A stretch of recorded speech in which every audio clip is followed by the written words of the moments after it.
sommes sur Espace TV, bienvenue. C'est la toute première émission de Conakry Midi.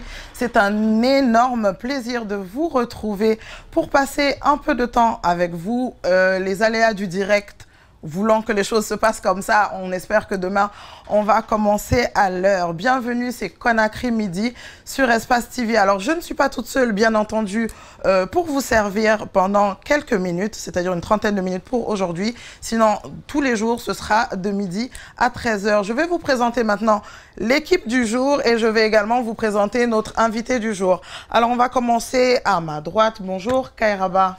Bonjour, Madame Cissé. Bonjour à tous. Comment tu vas? Super bien. C'est un plaisir. Un midi très agréable, un peu chaud dehors et en même temps la fraîcheur avec la saison pluvieuse. Mais ça va normalement, on est là pour vous servir.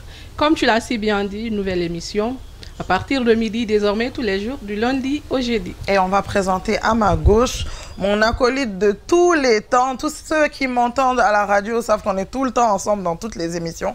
C'est un réel plaisir de travailler avec elle. Bonjour, Madame Soirée. Bonjour, Madame Kira. Bonjour à tous les téléspectateurs. Ça fait énormément plaisir de vous retrouver sur ce plateau. En tout cas, on espère qu'on va passer d'agréables moments en votre compagnie et on va vous servir comme on le peut. Voilà, tous les midis, vous allez nous retrouver à partir de midi pile. De midi à 13 h, on sera là avec vous, chez vous. Vous êtes peut-être en train de manger. Bon appétit. Et aujourd'hui, on a un thème très important dont on va débattre. Je vais vous présenter notre invité. Il est là, peut-être que vous le connaissez. Bonjour Alphonse. Bonjour Yvonne, bonjour à toutes. C'est un plaisir de se retrouver sur un plateau de Diva. Et je sais ce qui s'est passé à l'antenne. Et je sais ce qui m'attend ici également. Et ça tombe bien, mais je suis protégé par ma jumelle. C'est ta jumelle. Ah, tant mieux. Ma jumelle qui me protège. Donc, tant mieux. C'est ça. Alors, aujourd'hui, on a pas mal de choses à voir. On va essayer de tout voir si on a le temps. Sinon, vous comprendrez l'émission au fil du temps. Alors, aujourd'hui, on a la minute de l'invité pour commencer. Et la minute de l'invité...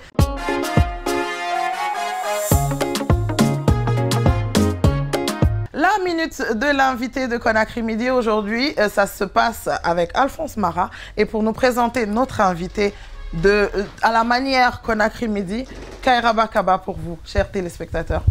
Merci Yvonne. Encore une fois, bonjour à tous. Voilà, comme tu l'as si bien dit, aujourd'hui, on va parler de l'infidélité dans votre émission Talk Show. Et l'invité juste à côté de moi, il est célèbre, oui, parce que il a un gros nez. Regardez bien, suivez mon regard. Il se fait par ailleurs appeler le nez. Et aujourd'hui, sur ce plateau, il n'est pas célèbre que pour cela, il faut le rappeler, parce que l'invité du jour, il a aussi d'autres aspects dans la vie qui le rendent aussi célèbre, notamment le célibat, oui, parce que c'est le célibataire dont le mariage est le plus attendu dans la capitale guinéenne, surtout dans le monde médiatique. Voilà.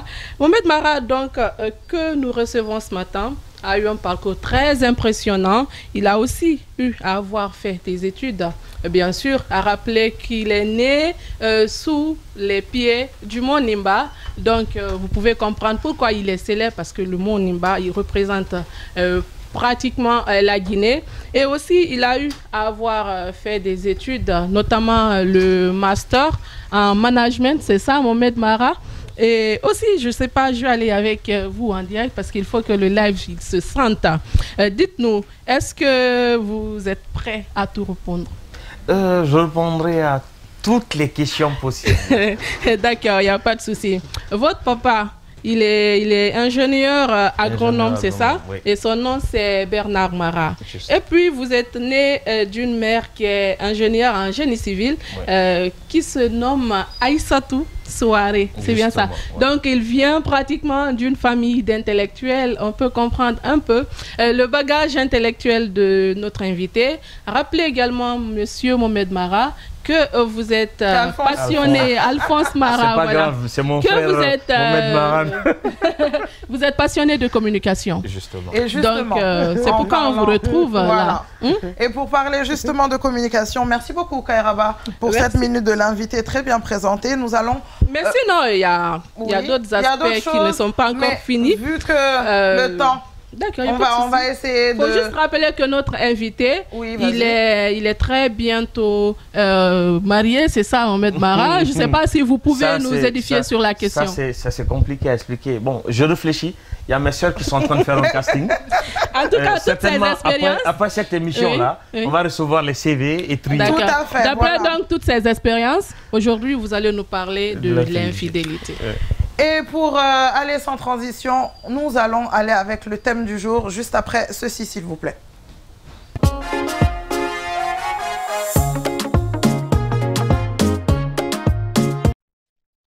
Comme Kairaba l'a si bien dit, aujourd'hui on s'intéresse au thème de l'infidélité. Alors l'infidélité, c'est l'un des plus gros fléaux, pour ne pas dire le plus gros fléau des relations amoureuses de nos jours, des relations amoureuses modernes. Monsieur trompe, madame trompe, on se trompe, tout le monde trompe, on fait du trompi-trompa.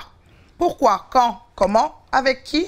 On va essayer de s'intéresser avec l'équipe et bien entendu notre invité pour savoir qu'est-ce qu'il faut pour éviter l'infidélité. Alors, l'infidélité, on va commencer, bien entendu, on va donner l'honneur à notre invité. Alphonse Mara, tu m'as contaminé. Alphonse Mara, l'infidélité, pourquoi? Comment? Qu'est-ce qui se passe? Pourquoi on retrouve de plus en plus de personnes qui se plaignent de l'infidélité dans les couples, selon toi? D'abord, il faut permettre aux gens de comprendre c'est quoi une situation d'infidélité.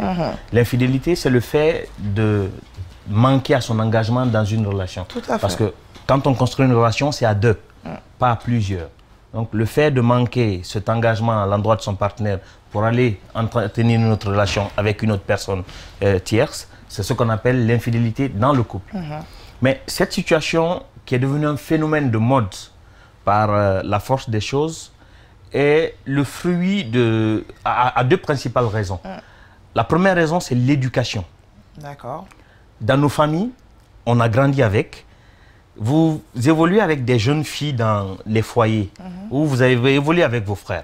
Mais à la maison, toute la pression familiale, que ce soit du père ou de la mère, est centrée sur la construction de la jeune fille. Qui ont le plus de pression. Nos familles fournissent ou produisent des femmes modèles, mais ne produisent pas d'hommes modèles. Alors, je vais demander l'avis de Madame Soirée et de Kairaba juste derrière. On va continuer le débat. Alors, Madame Soirée, pour toi, l'infidélité, c'est quoi? Pourquoi? La cause? Qu'est-ce qui se passe? Pourquoi? Moi, je pense que l'infidélité, déjà, c'est manquer à son engagement, comme l'a dit l'invité, M. Mara. C'est-à-dire, on a juré fidélité, on a juré respect et considération à son conjoint. Mais on se dit après, parce que madame ou monsieur ne me satisfait pas, je vais aller chercher à voir ailleurs. Alors, quand tu parles de satisfaction, bien entendu, il y a plusieurs aspects de la satisfaction. Exactement, ça peut être satisfaction sexuelle, entre griffes, ça peut être aussi satisfaction financière ou peut-être il y a pas de complémentarité entre monsieur et sa femme. Donc, du coup, on se trompe. Donc, selon moi, l'infidélité a une explication. Selon moi. Selon toi. On trompe parce qu'il y a quelque chose qui nous manque. Moi, à mon avis, en fait, comme Mara l'a si bien dit, ça commence tout petit. Parce qu'on a comme l'impression de s'accentuer un peu plus sur l'éducation de la jeune fille que du jeune garçon. Tu vois, souvent, on dit à la jeune fille, dès qu'elle a ses menstrues, il faut te méfier des garçons. Par ailleurs, il y a de ces mères qui sont très fières de voir qu'il y a plusieurs filles qui fréquentent leurs garçons. Et encore, l'autre aspect est que les jeunes garçons, ils grandissent dans des foyers où on voit le papa, il fait tout ce qu'il veut. Et la maman, elle accepte tout sur elle. Tout à fait. Du coup, le jeune garçon, il grandit pensant que c'est normal, que c'est un phénomène normal. Et puis, souvent même, ça arrive qu'ils te disent, mais moi, ma maman, elle a accepté ça. Donc, pourquoi toi, tu ne peux pas accepter? Et souvent même, le problème d'infidélité, c'est souvent ça. Alors, je pense que notre invité cherche à renchérir. Justement, on est dans une société aujourd'hui où cette infidélité a été normalisée, surtout chez les hommes. Regardez le regard, en fait, observez le regard qu'on porte sur une femme qui se retrouve en situation d'infidélité. En fait, tout le monde lui tombe dessus. C'est horrible, tout le monde crie, en fait, c'est une femme indigne, oui, c'est un scandale. En fait, c'est inadmissible qu'une femme se retrouve dans cette situation. Mais entre hommes, on se félicite. Oui, on se félicite de pouvoir gérer plusieurs femmes, de pouvoir gérer plusieurs petites amies. En fait, c'est arrivé à un certain niveau où c'est devenu même une compétition de collectionner des filles. En fait, notre société nous a conditionnés comme tels. J'aime le reprocher souvent. Moi, j'ai une question, excuse-moi de te couper. Est-ce que c'est pas l'argument de la religion qui fait que justement, dans la tête des gens, c'est normal pour un homme de tromper? Oui, mais...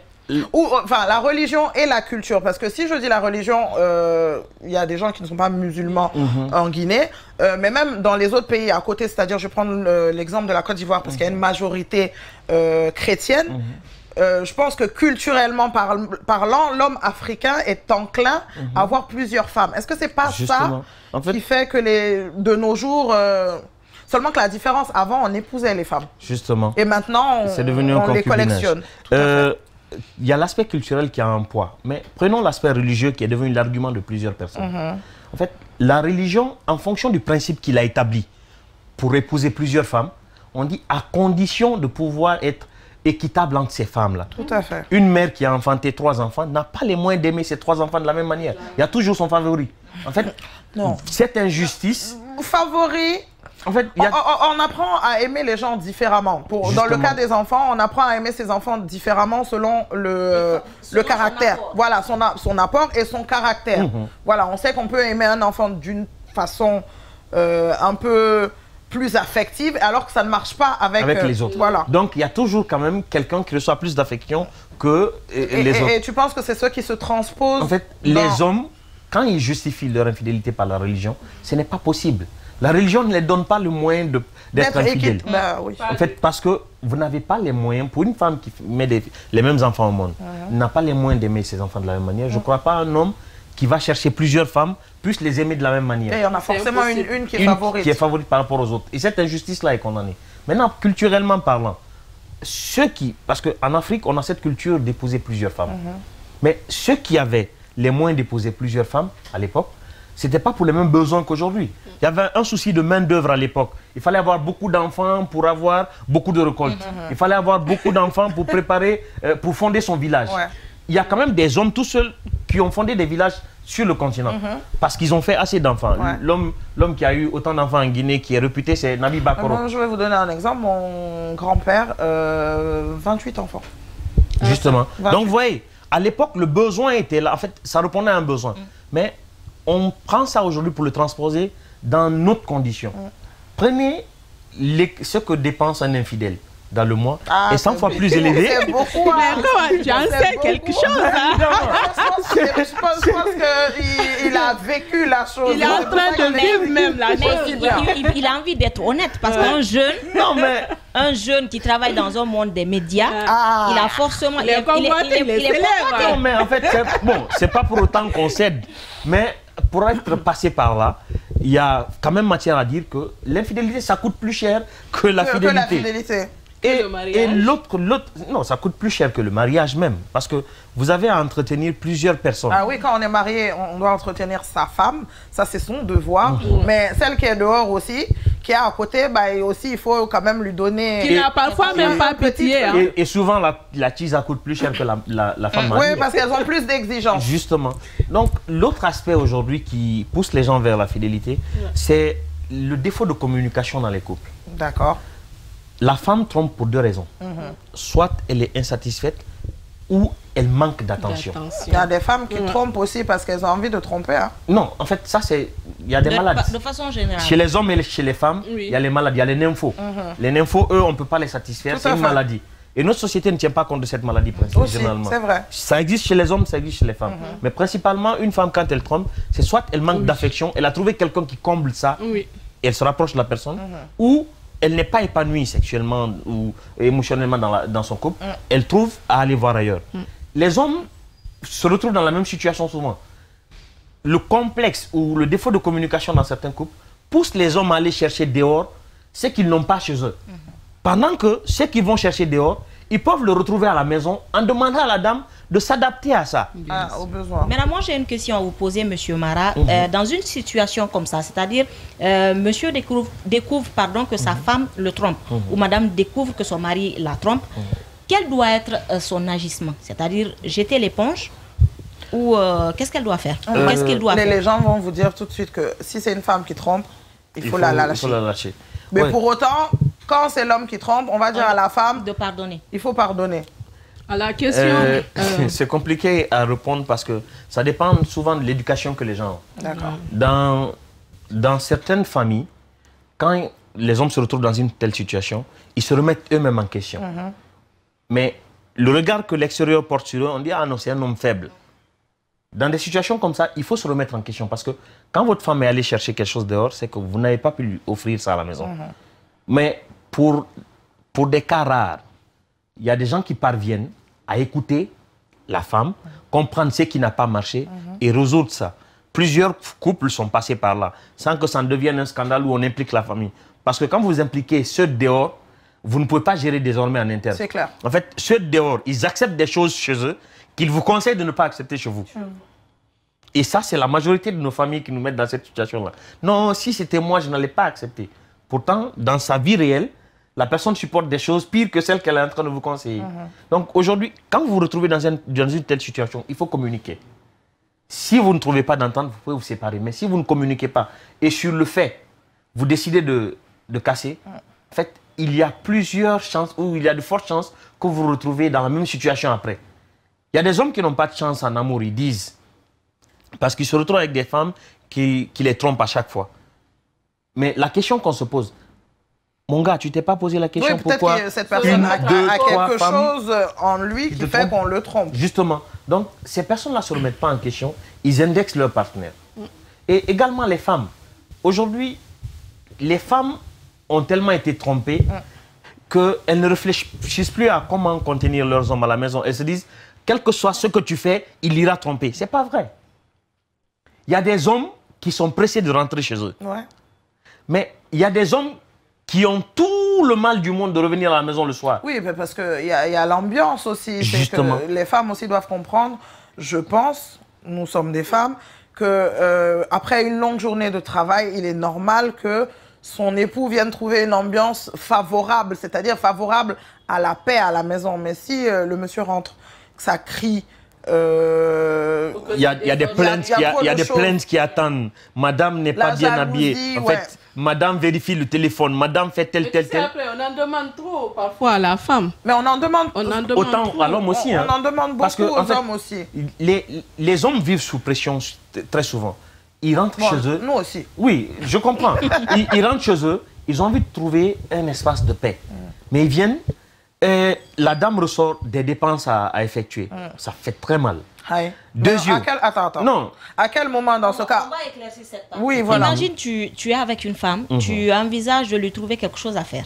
Est-ce qu'elle va venir te parler de dépenses à tout moment? Justement, non. En fait, ça fait partie... C'est les couples qui en décident. Mais vous savez, quand tu viens trouver que des problèmes chez toi, c'est difficile souvent de rentrer. Et ça, sans compter les disputes et les prises de tête.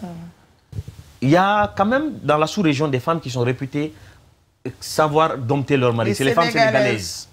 La femme sénégalaise, les problèmes à la maison ne disparaissent pas. Non.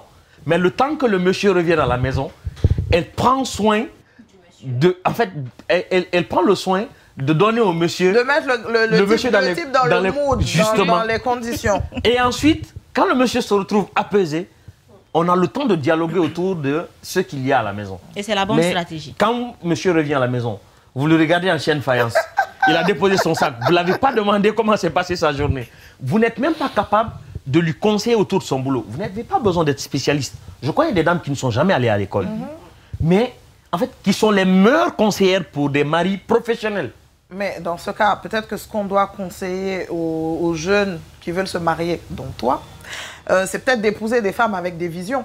C'est-à-dire, au lieu d'épouser une femme juste pour qu'elle me fasse des enfants, j'épouse une partenaire de vie qui peut m'accompagner dans ma vision de ce que je veux plus tard. Justement, et souvent quand on parle d'épouser des partenaires de vie, les gens confondent avec le fait d'épouser des intellectuels forcément. Non, je connais des dames qui ne sont jamais allées à l'école, qui ont appris un métier, mais qui arrivent à pousser... Qui s'en sortent mieux avec leurs hommes que des intellectuels.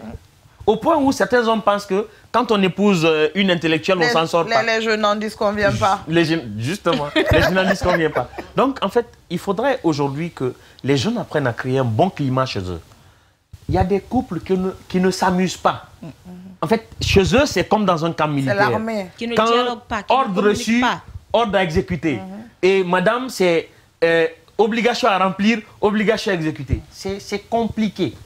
Mais il faudrait que les jeunes aujourd'hui apprennent à créer ce climat-là pour éviter que les gens sortent. Parce que quand on sort, l'homme est curieux de nature, c'est vrai. Mais souvent même notre curiosité est comblée par le fait qu'on a quelqu'un à qui on doit moralement quelque chose à la maison. Moi, en gros, en fait, ce que j'ai envie de dire, chaque homme, par exemple, il a besoin de 2 femmes.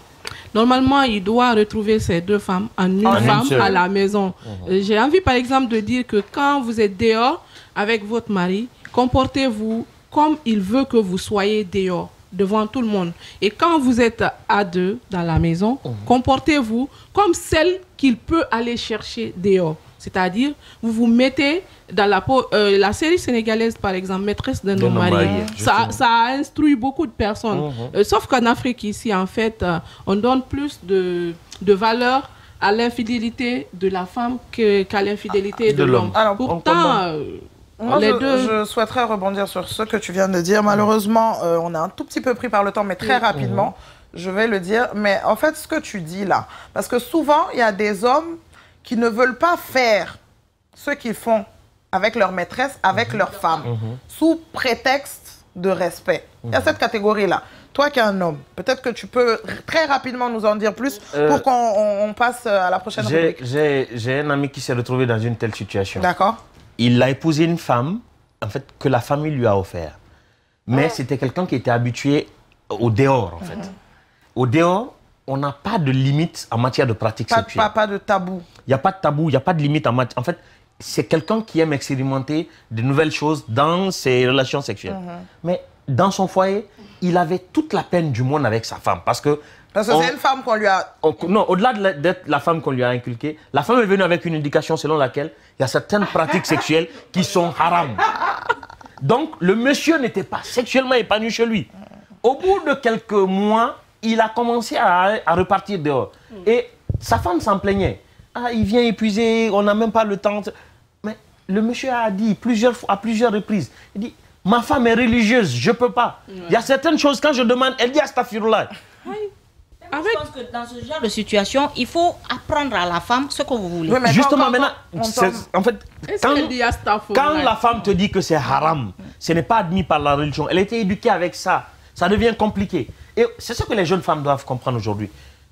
Le terme est un peu trop, c'est vrai, mais soyez des putes pour vos maris. Parce que vos maris iront chercher des putes dehors. Quelle est la femme mariée qui ne traite pas de pute la femme que son mari va chercher dehors? Mais si la pute devient plus intéressante que vous, mais jouez la pute pour votre mari. Il n'y a pas de tabou. En fait, ne mettez pas de limite à l'épanouissement de votre mari. Parce que les hommes ont des fantasmes bizarres. L'homme, c'est l'être humain le plus insatisfait qui puisse exister. Il a des fantasmes. Il a certaines envies bizarres. Discutez avec lui. Entretenez ça dans votre foyer. Faites en sorte que qu'une petite du quartier n'aille pas lui montrer ce que vous n'avez jamais montré. On est pris par le temps, malheureusement. C'est super intéressant. Peut-être qu'on aura l'occasion de revenir un peu plus sur le thème de l'infidélité, parce qu'on peut en parler pendant des heures. Et du coup, on va aller... Alors, on a une rubrique dans cette émission qui s'appelle le conseil du jour et qui va être gérée par Madame Soirée. On va aller avec le conseil du jour juste après ceci.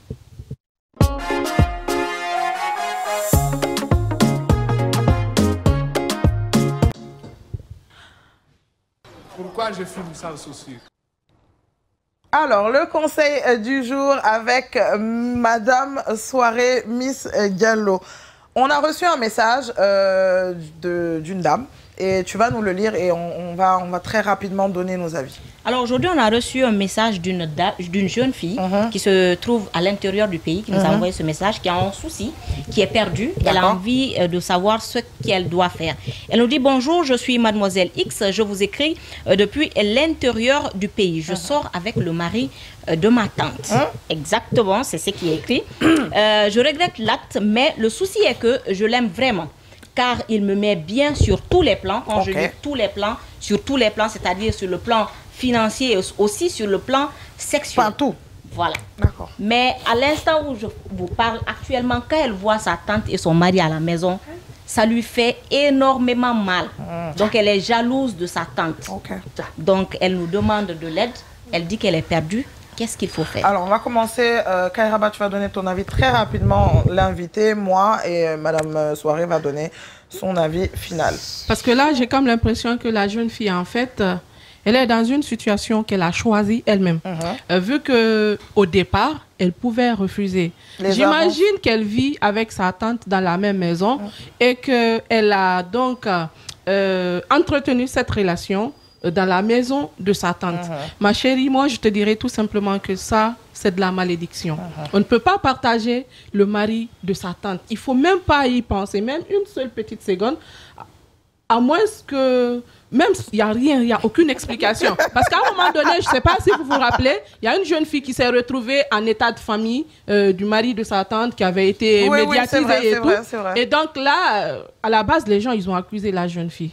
Mais il y a aussi, d'une part, la jeune fille, elle a sa petite erreur dedans. Et de l'autre aussi, le monsieur qui est forcément quelqu'un de mature, qui sait que la fille qu'il va suivre, c'est la fille. Voilà, c'est ma fille parce que c'est la fille de ma femme. La tante, la nièce, normalement, c'est la fille. Et donc, alors, voilà. Très rapidement, on va aller avec Alphonse. On fait signe que le temps est très short. Aujourd'hui, je pense même pas qu'on va pouvoir faire tout ce qu'on avait à faire. Mais très rapidement, Alphonse. Moi, j'ai juste envie de la dire que le karma existe, en fait. Le karma existe. La situation qu'elle est en train de vivre, de faire vivre à sa tante, elle pourrait subir ça de la part de quelqu'un d'autre. Mais ce qu'on peut la conseiller, c'est non seulement de sortir de cette relation, mais de sortir de cette famille. Parce qu'elle n'est plus à sa place. Si elle commence à regarder de façon aigrie sa tante. Voilà, c'est devenu physique, c'est devenu quelque chose que... Donc, elle n'est pas à sa place dans cette relation. Elle n'est pas à sa place dans la maison. Qu'elle cède, qu'elle sorte de cette relation et qu'elle trouve un moyen de quitter même la famille. Merci pour cet avis. Alors moi, bon, normalement, je suis censée être modérée. Mais là, je vais donner mon avis. Mademoiselle X, c'est ça? Maninkal ka olema ko yere lombalia. C'est-à-dire, je ne sais pas à quel moment dans l'esprit d'une jeune fille, tu te dis, je vais sortir avec le mari de ma tante qui m'accueille souvent. En fait, c'est pour ça que les hommes, souvent, ils sont en train de nous accuser tout le temps. C'est pour ce genre de cas. Je pense que, comme Kairaba et Alphonse l'ont dit, sors de là, pars, va très loin et ne reviens plus. Et Madame Soirée, on va terminer avec ton avis. Comme je dis, on n'a vraiment pas le temps, donc on va terminer avec ton avis. Je vais donner le numéro de téléphone sur lequel les gens pourront nous écrire pour exposer leurs problèmes. Et bien entendu, Madame Soirée se fera un plaisir de vous les relayer en direct. Alors, on va terminer par moi. Mademoiselle X, si tu nous regardes à l'instant même sur Espace TV, tu as besoin qu'on te gifle, quoi. C'est-à-dire tu fais par la gauche, droite, après tu tournes par là, on fait droite encore.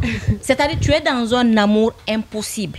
C'est-à-dire le monsieur et toi, il n'y a pas d'avenir. Vous n'allez pas vous marier. Même si ta tante arrivait à rendre l'âme aujourd'hui, tu ne vas pas l'épouser. Parce que la famille va s'opposer. Tu as besoin de quitter cette famille, d'aller et de refaire ta vie. C'est-à-dire tu reviens sur une nouvelle toi. Et surtout, il ne faut pas oublier de te repentir. C'est très important parce que comme on le dit, Yvonne l'a dit tout à l'heure, les malinqués le disent, Djouloudon, Djoulousara. Tu me fais du mal, quelqu'un d'autre te fera du mal. Si tu insistes et tu persistes, tu continues à, par exemple, tu décides de quitter la famille et que tu continues à entretenir la relation avec le monsieur, parce que déjà, il te satisfait, ça c'est un. Et deuxièmement, il y a de l'argent derrière, tu vas le regretter toute ta vie. Donc, il faut quitter et aussi te repentir. Demander pardon, même si ce n'est pas maintenant à ta tante, mais face à ton bon Dieu, montre-lui que tu as regretté ton acte. Peut-être que dans ça, tu auras ton mari. Merci beaucoup, Madame Soirée. Alors, normalement, on avait deux autres rubriques à voir. Je pense qu'on ne va pas avoir le temps. Vous les découvrirez probablement demain. Et je vais quand même donner le numéro de téléphone sur lequel vous pouvez nous envoyer des messages, vous raconter vos histoires. Et nous, on essaie de vous trouver des solutions, comme pour Mademoiselle X, juste ici. Alors, ça va s'afficher sur votre écran quelque part en bas. 669 24 08 08. Donc, retenez bien le 669 24 08 08. Je pense qu'on est arrivé au terme de notre première émission. Ce fut un réel plaisir de vous servir pour cette première. On n'a pas eu le temps qu'on aurait voulu avoir avec vous, mais on sera là demain et ensuite, à partir de lundi, ce sera du lundi au jeudi, midi 13h sur Espace TV. Merci infiniment de nous avoir accueillis chez vous. Mesdames, merci beaucoup. Merci, comme on le dit, les bonnes choses sont éphémères. On se retrouve demain, Inch'Allah. Et merci beaucoup à notre invité. Merci d'avoir été là pour la première. On espère que tu vas nous porter chance. Non, ça, ne vous inquiétez pas. Merci beaucoup à tous et on se retrouve demain à partir de midi. Dans quelques instants, vous retrouvez le journal de la rédaction d'Espace TV. Ciao. Au revoir.